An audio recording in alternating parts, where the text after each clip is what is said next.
Hey guys, কি খবৰ? আপোনালোকৰ আশা কৰোঁ নিশ্চয় ভাল। তো মই বৰ্তমান আছোঁ বেলতলাৰ আল্ট্ৰা কেয়াৰত, কাৰণ কেইটামান ৰিপৰ্ট কালেক্ট কৰিবলগীয়া আছিলে। ৰাতিপুৱা 7:30 বজাতেই ওলাই আহিছোঁ, আহি কিনে ঠাণ্ডাত কঁপি কঁপি একদম ৰ'দো ওলোৱা নাই এইখিনি সময়ত। আৰু এইটো কি ফুল বুলি কয় আপোনালোকে নাজানো, কিন্তু মই কাগজ ফুল বুলি জানো।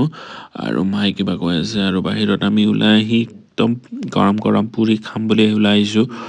আৰু বিচাৰি বিচাৰি এইখন পাইছোঁ আৰু অৰ্ডাৰ কৰা হৈ গৈছে, কিন্তু আহি পোৱা নাই। তো ৰখি আছোঁ আৰু কেতিয়া আহিব তাকে ভাবি ভাবি আকৌ বহি ল'লোঁ। আৰু নতুন হেলমেট এটা লৈছোঁ দেই, আৰু পুৰি ৰেডি, পূৰা একদম খোৱাতে কথা। আৰু ৰাতিপুৱা সময়ত মই পুৰি খাই খুবেই ভাল পাওঁ, আৰু য'তে পাওঁ তাতে বজাই দিওঁ আৰু তো খাওঁ আৰু এছ কৰোঁ। তো ওলাই আহিলোঁ, আহি কিনে আকৌ আমি ডাউনটাউন হস্পিটেলত গৈ আছোঁ, আৰু ডাউনটাউন হস্পিটেলৰ পৰা আকৌ ৰিটাৰ্ণ ঘৰ। তো ৰ'ব